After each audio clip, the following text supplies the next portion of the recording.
저희가 산상수훈의 말씀을 듣고 있습니다.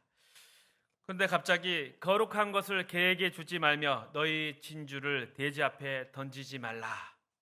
갑자기 이런 말씀이 등장하는 것은 좀 우리가 생각하기에 좀 어색하게 느낄 수 있고, 또 산상수훈에 계속되는 흐름에서 조금 벗어난 것이 아닌가, 이렇게 생각할 수 있습니다. 거룩한 것을 개에게 주지 말고 너희 진주를 돼지 앞에 던지지 말라. 그런데 이 말씀은 마태복음 7장에 있어서 가장 핵심이 되는 표현이라 할 수 있습니다.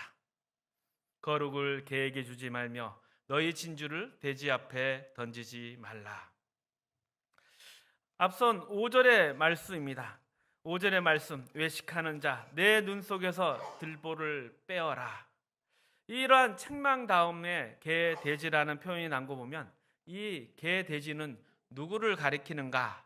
그것은 외식하는 자를 가리키는 것으로 쉽게 알 수 있습니다. 그렇다고 해서 외식을 한다고 해서 개 돼지라고 부르는 것은 좀 심하지 않느냐? 예수님께서 크게 꾸중하고 있는 것을 알 수 있습니다. 그리고 이러한 개와 돼지가 어떤 자인가? 여기에 대한 성경의 다른 부분에 또 해설이 있습니다. 베드로후서 2장 20절에서 22절 말씀입니다. 제가 봉독에 올리겠습니다. 만일 그들이 우리 주 대신 구주 예수 그리스도를 알므로 세상의 더러움을 피한 후에 다시 그 중에 얽매이고 지면 그 나중 형편이 처음보다 더 심하리니 의의 도를 안 후에 받은 거룩한 명령을 저버리는 것보다 알지 못하는 것이 도리어 그들에게 나으니라. 참된 속담에 이르기를 개가 그 토한 것에 돌아가고 돼지가 씻었다가 더러운 구덩이에 도로 누웠다 하는 말이 그들에게 응하였도다. 그러니까 이 베드로 후서의 말씀을 보면 개나 돼지는 어떠한 존재인가 하면 개는 토한 것을 다시 먹는 짐승이다. 그리고 돼지는 아무리 깨끗하게 씻어줘도 그 가치를 모르고 다시금 더러운 곳으로 가는 짐승이다, 이렇게 이야기를 합니다. 그리고 그걸 신앙적으로 어떤 자들을 이야기하는가? 의의 도를 안 후에 그 의의 도가 요구하는 그러한 거룩한 명령을 저버리는 자가 바로 개, 돼지라고 이야기를 합니다. 그러니 쉽게 이야기하면 이렇습니다. 예수를 믿는다 해놓고 다시 옛날로 돌아간 자, 옛 자아와 그 욕심 가운데 돌아가는 자, 그 더러운 죄의 자리로 가버린 자를 말하고 있습니다. 마태복음의 7장의 중심 주제는 거짓 선지자와 거짓 교사에 관한 이야기입니다. 후반부에 거짓 선지자를 삼가하라 할 때 이 거짓 선지자와 거짓 교사에 대해서는 좀 더 알아보도록 하겠습니다. 그런데 이 거짓 선지자와 거짓 교사의 가장 대표적인 특징은 외식을 한다는 것입니다. 그리고 신앙을 가졌다가 다시 죄로 돌아간 자들을 이야기하고 있습니다. 그리고 이 이야기를 일반 성도의 차원에서 하는 것이 아니라 지도자의 차원에서 이야기를 하고 있는 것입니다. 그러니까 누군가에게 영향력을 미칠 수 있는 사람들이 개나 돼지처럼 살아서는 안 된다, 이렇게 책망을 하는 것입니다. 이러한 거짓 선지자, 거짓 교사들이 어떤 개와 돼지 같은 일들을 했나, 어떤 일들을 벌이고 있나, 베드로후서 2장 1절에서는 이렇게 그들의 행위를 지적하고 있습니다. 제가 봉독에 올리겠습니다. 그러나 백성 가운데 또한 거짓 선지자들이 일어났으니 이와 같이 너희 중에도 거짓 선생들이 있느니라. 그들은 멸망하게 할 이단을 가만히 끌어들여 자기들을 사신 주를 부인하고 임박한 멸망을 스스로 취하는 자들이라.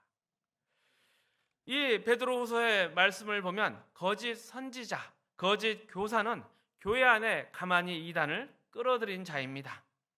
이단이라는 것이 어떤 것입니까? 바로 예수 그리스도의 필요성을 부인하는 것입니다. 그리고 하나님의 영광을 빼앗아 가는 것입니다.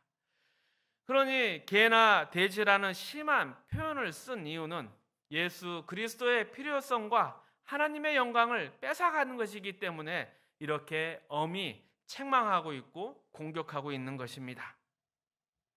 자, 그렇다면 하나님의 영광을 뺏는 것, 가리우는 것과 외식하는 게 도대체 어떻게 연결이 되어 있는가?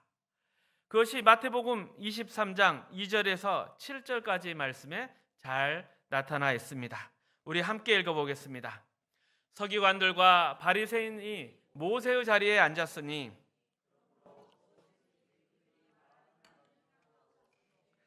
그들이 하는 행위는 본받지 말라.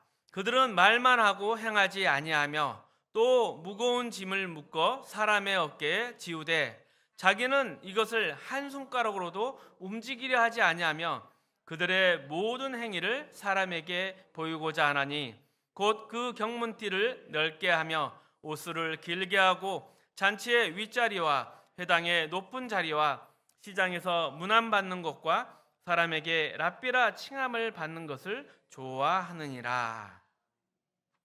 그러니 이 외식하는 자, 그들은 어떤 일들을 하고 있나? 그들의 모든 행위를 사람에게 보이고자 한다. 외식하고 있다. 이렇게 이야기를 합니다. 신앙생활을 이 하나님 사랑, 이웃 사랑하라는 것을 사람들 앞에서 보이려고 하고 있다. 이것이 또한 마태복음 6장에서는 어떻게 지적이 되었습니까? 너희는 사람들 앞에서 그들에게 보이려고 너희 의를 행하지 말라, 행하지 않도록 주의하라, 이렇게 지적을 했습니다.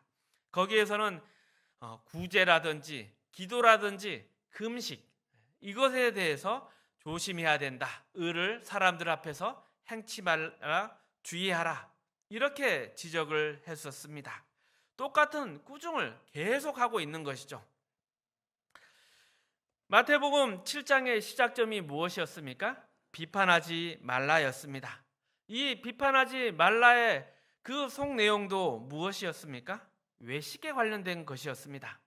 어떻게 외식을 하냐? 대놓고 하는 것이 아니라 남을 정죄합니다. 남을 흠집냅니다. 저 사람 저렇게 해서는 안 돼. 저 사람 뭘 모르는 거야. 이러면서 자신의 이렇게 치장과 자랑을 드러냅니다. 그러니 남을 건강하게 비판하거나 그 사람을 섬기려 하지 않고 그 사람을 손가락질함으로써 내 영광을 드러내려고 하는 것입니다. 그러니 외식을 하는 것은 자기의 영광을 구하는 것이고 자기의 영광을 구하게 되면 하나님의 영광은 없어지는 것입니다. 외식으로 정죄하고 심판하는 자들이 그 하나님의 영광을 빼앗아 가는 것입니다. 그래서 이 마태복음 23장에 이어지는 구절은 이렇게 이야기합니다. 8절 9절 말씀입니다. 그러나 너희는 랍비라 칭함을 받지 말라. 너희 선생은 하나요 너희는 다 형제니라.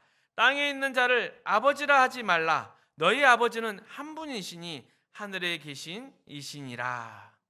그러니 오직 하늘 아버지 하나님만 우리의 경배의 대상이 되시고 우리의 영광이라는 것은, 기독교의 모든 영광이라는 것은 오직 하늘 아버지께 속한 것이다. 만약 신앙을 동원해서 자기의 영광을 취하려고 하면 그것은 가짜인 것이고 그 자리에 예수의 십자가는 없는 것입니다.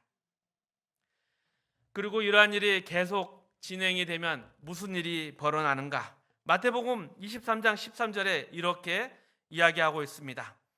화 있을진저 외식하는 서기관들과 바리새인들이여, 너희는 천국문을 사람들 앞에서 닫고 너희도 들어가지 않고 들어가려 하는 자도 들어가지 못하게 하도다.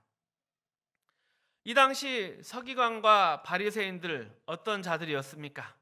예수님 그 공생의 시대에서 유대인 사회에 영향력 있는 사람이었습니다. 정치적으로, 사회적으로, 또 특별히 종교적으로 그들은 지도자였습니다.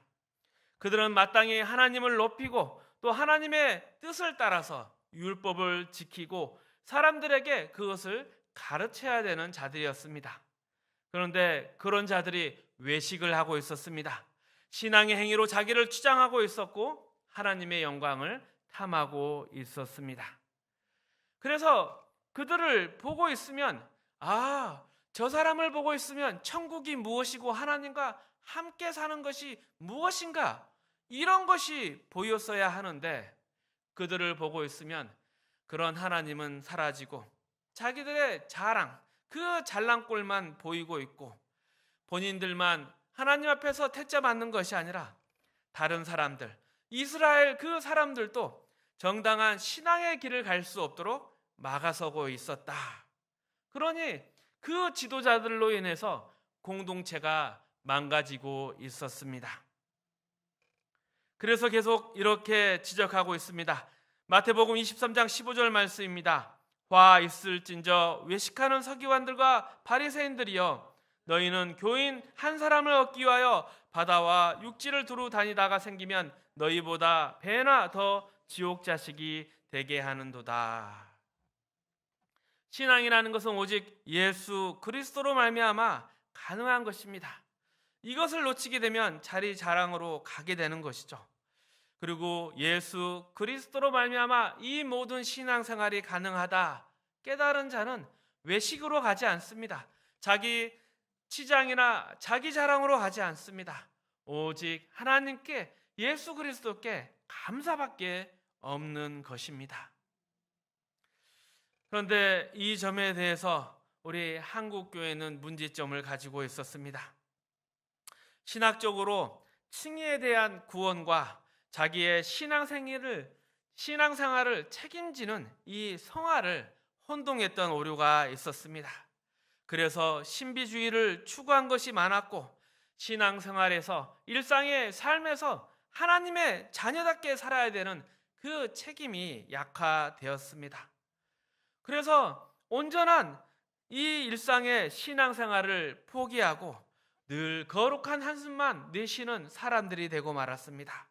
늘 눈을 감고 손을 모으고 주여, 이런 사람이 되고 말았습니다. 거기다 또 공동체 안에서는 그런 사람을 거룩한 사람이다 칭찬하고 그 모양을 흉내내기를 원했습니다. 그런데 그게 쉬운 일이었습니까? 매일 성경 보고 매일 기도하고 거룩한 척 산다는 게 되지가 않았습니다. 부러워서 그것을 따라했지만 실제의 삶은 점점 더 망가져 갔습니다. 그들의 속내는 무엇이었을까요? 그러한 신앙이 부러운 게 아니었습니다. 그 신앙 행위를 통해서 다른 사람이 그 사람을 인정해주고 칭찬해 주니까 그 대접이 부러웠던 것입니다. 나도 저런 대접 받으면 얼마나 좋겠는가 푸념들을 했었죠. 그런데 거기에는 예수 그리스도가 없었습니다. 이것이 심각한 문제였습니다. 그리고 그것이 얼마나 중요한 문제였으면, 오직 했으면 예수님께서 개돼지라고 하셨겠습니까? 그리고 화 있을 거라고 외식하는 자들아 책망을 하셨습니다. 영광을 받기 위해서 신앙을 이용하는 자, 온갖 잘난 척을 하는데 그 사람뿐만 아니라 그 사람을 만난 사람들을 봐도 어디에서나 예수는 없었습니다. 어디에서나 하나님이 예수 그리스도를 보내서 그 죄인들을 용서하시고 품으시고 자녀로 만들어가는 그 은혜에 대한 감사는 없었습니다. 마태복음 23장 23절 말씀입니다. 화 있을진저 외식하는 서기관들과 바리새인들이여, 너희가 박하와 회향과 근체의 11조는 들이되 율법에 더 중한 바 정의와 긍휼과 믿음은 버렸도다.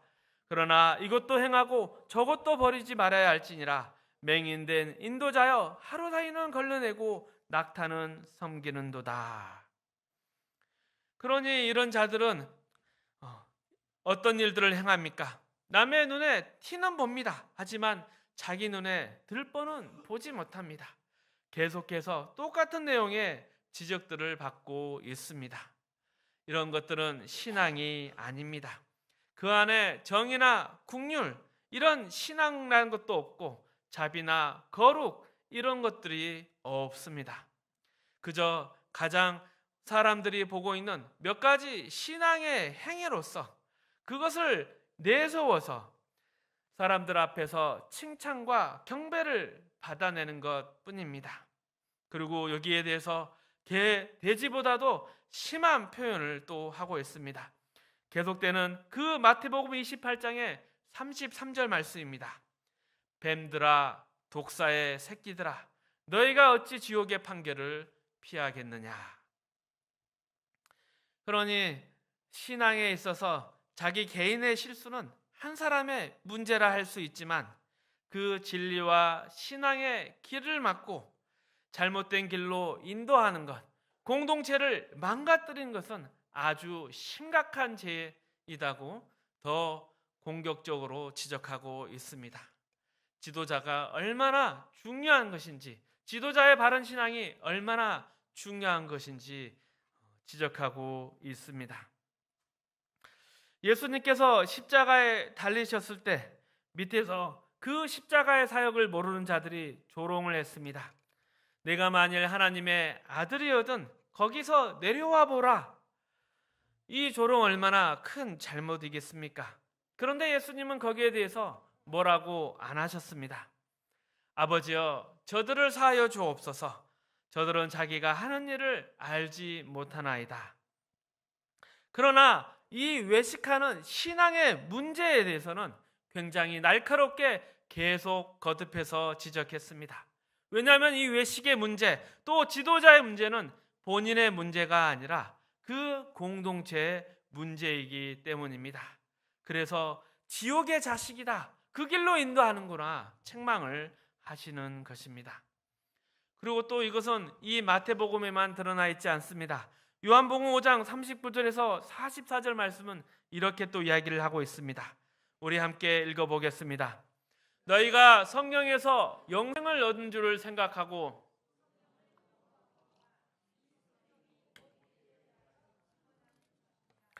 그러나 너희가 영생을 얻기 위하여 내게 오기를 원하지 아니하는도다.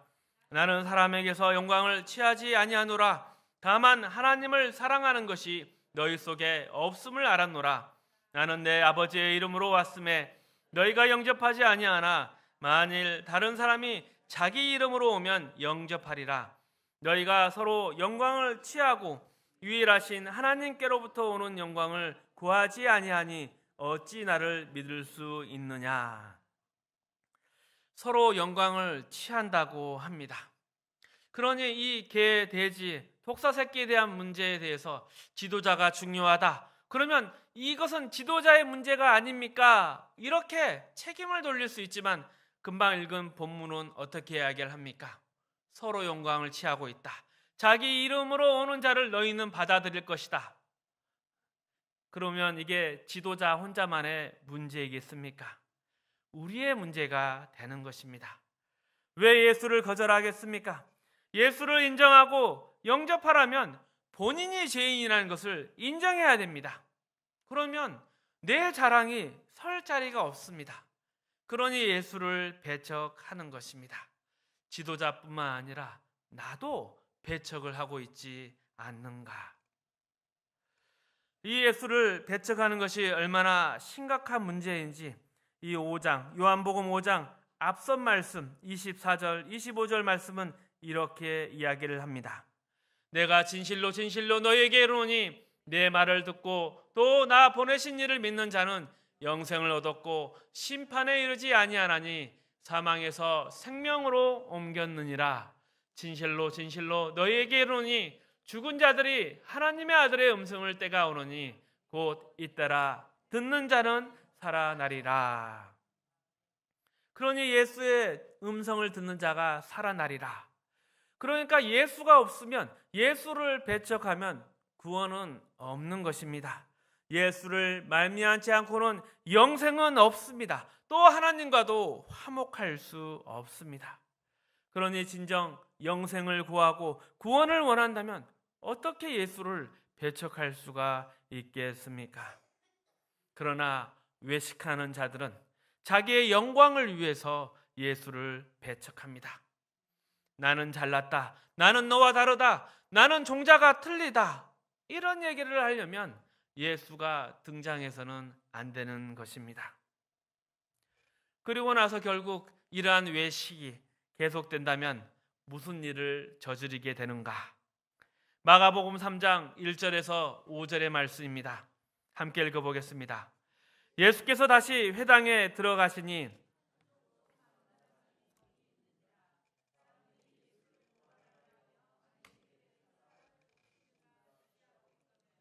예수께서 손마른 사람에게 이르시되 한가운데 일어서라 하시고 그들에게 이르시되 안식일에 선을 행하는 것과 악을 행하는 것, 생명을 구하는 것과 죽이는 것 어느 것이 옳으냐 하시니 잠잠하거늘 그들의 마음이 완악함을 탄식하사 노하심으로 그들을 둘러보시고 그 사람에게 이르시되 내 손을 내밀라 하시니 내밀매 그 손이 회복되었더라.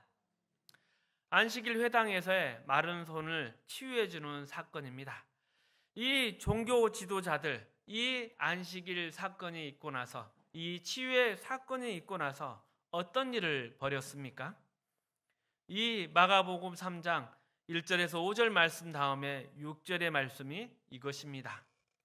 바리새인들이 나가서 곧 헤롯 왕과 함께 어떻게 하여 예수를 죽일까 의논하니라. 그러니까 평소에 서로 대립하던 바리새인과 헤롯 왕이 이제 그들의 영광을 내세우기 위해서, 예수를 배척하기 위해서 죽이려는 목까지 나아가게 되었습니다. 왜 예수를 죽이려고 했습니까? 예수가 존재하면 자기네가 자랑할 근거가 사라지기 때문입니다. 본인들이 자꾸 죄인이라고 예수가 지적합니다. 그러니 예수가 없어야 내 자랑을 할 수 있기 때문입니다. 이런 문제가 오늘날 나에게는 없는지 돌아봐야 합니다. 오늘날 우리는 지도자가 잘하기를 바랍니다. 지도자가 완벽하기를 바랍니다. 그러나 종교 지도자는 완벽해서 지도자가 되는 것이 아닙니다. 신앙에 가야 할 길을 앞선 자로서 모험을 구하고 또 그 방향을 인도함을 받기 위해서, 조언을 받기 위해서 지도자의 완벽을 구한다면 좋은 의지이지만 내 자신의 책임을 회피하는 차원에서 지도자가 완벽하길 바란다면 그것은 잘못된 것입니다.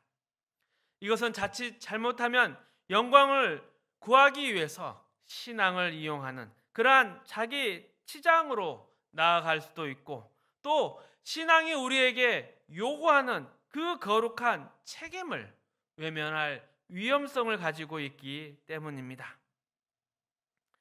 하나님의 자녀된 문제는 혹 누구로 인해 전도를 받고 누구로 인해 가르침을 받아 깨우칠 수 있지만 신앙생활의 결국은 누군가 대신해 줄 수 있는 것이 아닙니다. 스스로 신앙생활을 해야 하는 것입니다. 하나님의 말씀을 증거하는 목사는 그 말씀을 듣는 모든 사람과 동등한 자리에 있는 사람입니다.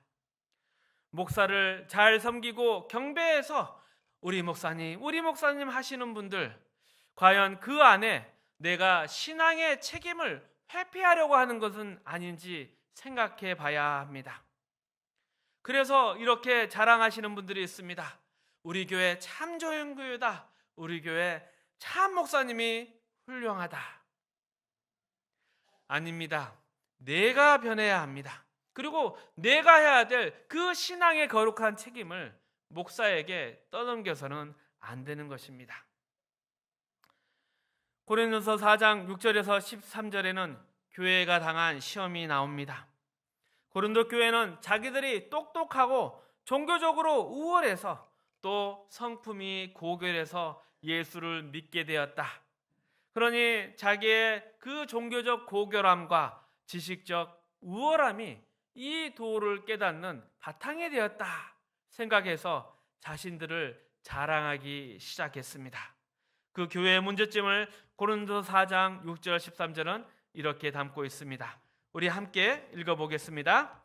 형제들아, 내가 너희를 위하여 이 일에 나와 아볼로를 들어서 본을 보였으니 이는 너희로 하여금 기록된 말씀 밖으로 넘어가지 말라 한 것을 우리에게서 배워 서로 대적하여 교만한 마음을 가지지 말게 하려 함이라. 누가 너를 남달리 구별하였느냐? 내게 있는 것 중에 받지 아니한 것이 무엇이냐? 내가 받았은즉 어찌하여 받지 아닌 것 같이 자랑하느냐?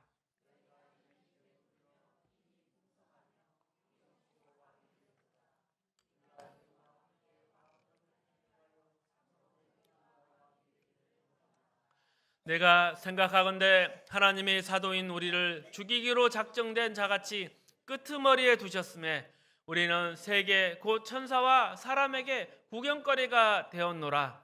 우리는 그리스도 때문에 어리석으나 너희는 그리스도 안에서 지혜롭고 우리는 약하나 너희는 강하고 너희는 존귀하나 우리는 비천하여 바로 이 시각까지 우리가 줄이고 목마르며 헐벗고 메마지며 정처가 없고 또 수고하여 친히 손으로 일을 하며 모욕을 당한즉 축복하고 박해를 받은즉 참고 비방을 받은즉 권면하니 우리가 지금까지 세상의 더러운 것과 만물의 찌꺼기같이 되었도다.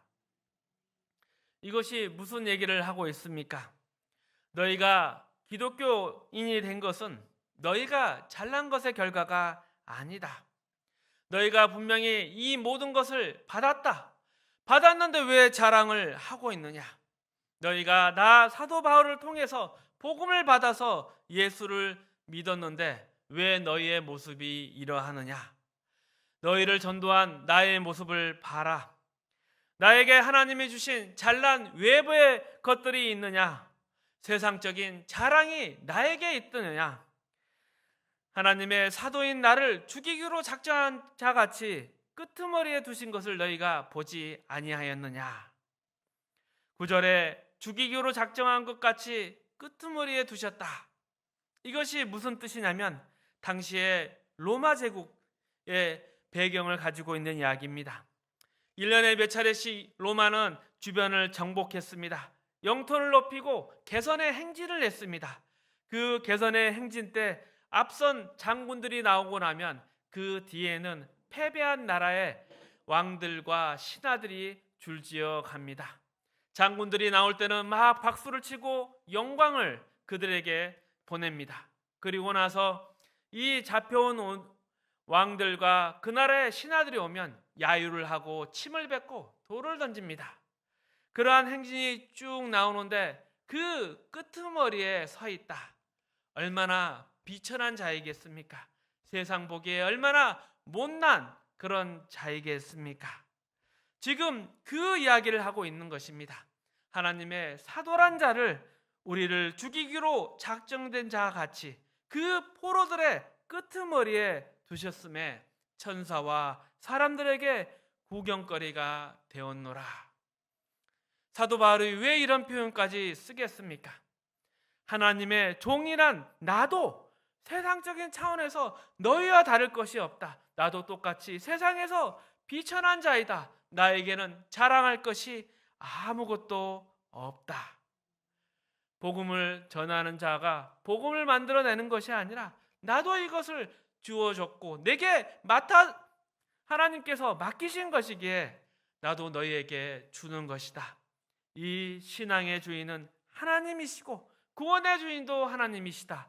그러니 그 모든 영광은 하나님께 속한 것이다. 그리고 또 사도 바울이 사역을 하면서도 여기에 대해서 얼마나 노심초사했는가. 그것이 또 고린도전서 2장 1절부터 5절 말씀에 드러나 있습니다. 함께 읽어보겠습니다.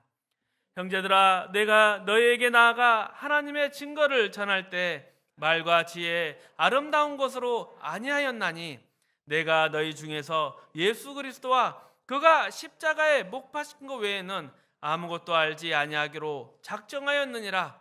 내가 너희 가운데 거할 때 약하고 두려워하고 심히 떨었노라. 내 말과 내 전도함이 설득력 있는 지혜의 말로 하지 아니하고 다만 성령의 나타나심과 능력으로 하여 사람의 지혜에 있지 아니하고 다만 하나님의 있게 하려 하였노라. 왜 사도 바울이 약하고 두려워하고 심히 떨었다고 이야기를 합니까? 왜 말에 또 지혜의 아름다운 곳으로 복음을 전하지 아니하였다 이야기를 하고 있습니까? 너희가 이 복음을 받았을 때 이것은 그저 사상이나 철학 이런 도덕이 될까봐 나는 그런 지혜로운 말로 하지 아니하였다. 하나님이 계신 것과 예수 그리스도로 말미암아 우리를 구원했다는 것, 그리고 이것이 내게 은혜가 되었고 이 복음을 내게 맡기셔서 너희가 다시금 그 은혜 가운데 복음을 누리고 나눌 수 있도록 내가 너희 가운데 나오게 되었다. 내 모습에 대해서, 이 복음에 대해서 오해하는 일이 없도록 나는 늘 두렵고 떨어했다. 그 사역 가운데 조심조심하면서 이것을 너희에게 전하였다. 오늘날 우리도 마찬가지입니다. 예수 믿는 교회 안에 그토록 이상한 말들과 이상한 일들이 생기는 것은 무슨 이유이겠습니까? 물론 잘못 인도해 가는 그 지도자들의 책임이 대부분 있습니다. 그러나 동시에 예수 믿는다는 말이 무엇인지 몰라서 안 되는 그러한 성도들의 무책임이 함께하지 않았나, 그 모든 책임을 그냥 지도자에게 떠넘기지는 않았나 돌아봐야 합니다. 신앙생활은 스스로 생각하고 분별해야 하는 것입니다. 그리고 책임져야 하는 것입니다. 여러분의 손에 말씀이 쥐어져 있고 여러분이 하나님 앞에 나아가 무릎 꿇고 기도할 수 있는데 왜 여러분의 그 책임을, 그리고 그 책임을 다했을 때 여러분이 가질 그 명예와 기쁨을 왜 그렇게 쉽게 떠넘기고 있습니까? 게으르기 때문입니다. 게으르기 때문입니다. 하나님의 자녀된 책임과 하나님을 아버지라 부르는 그 영광에 대해서 관심이 없기 때문입니다. 그저 세상 살기에 바쁩니다. 세상에서 무엇인가 얻을 거 있는가 기웃기웃거리고 있습니다. 이래서는 신앙생활이 되지 않습니다. 그런 자들에 대해서 그 신앙을, 그 하나님의 영광을 뺏으려 하는 자들이, 도둑질하는 자들이 생겨나는 것입니다. 그리고 이 이야기가 결국 마태복음 7장 후반에서는 어떻게 경고되고 있느냐? 거짓 선지자들을 삼가라. 양의 옷을 입고 너희에게 나오나 속은 노력질하는 일이라. 그러니 우리는 분별해야 합니다. 신앙의 책임을 누군가에게 떠넘길 것이 아니라, 누군가한테 맡길 것이 아니라 스스로 분별하고 책임져야 하는 것입니다. 나는 절대로 개, 돼지가 되지 않도록 늘 깨어서 말씀을 묵상하며 늘 무릎 꿇겠습니다. 거룩한 것을 개나 돼지에게 던져주지 않을 것입니다. 만약 개나 돼지에게 던져지면 우리를 짓밟고 돌이켜 찢어 상하게 만들 것입니다. 진정한 신앙의 모습이 무엇인지, 하나님을 아버지라 부르는 특권이 무엇인지 놓치기 마시길 바랍니다. 성경에서 말하는 권면, 베드로전서 5장 8절입니다. 근신하라, 깨어라. 너희 대적 마귀가 우는 사자같이 두루 다니며 삼킬 자를 찾느니라. 이런 신앙의 각성과 실천, 이 긴장이 우리에게 필요합니다. 주변에 많은 교회와 많은 성도가 있지만 왜 이렇게 되었습니까? 왜 이렇게 어리석고 실력 없는 일들이 벌어지게 되었습니까? 그것은 우리가 생각하지 않고 책임지지 않았기 때문입니다. 스스로의 신앙을 점검하고 주시는 은혜를 누리고 나눔으로 이 땅에 하나님의 나라와 영광이 선포되고 여러분의 삶에는 감사가 넘치는 복된 신앙이 되시기를 주님의 이름으로 축복합니다.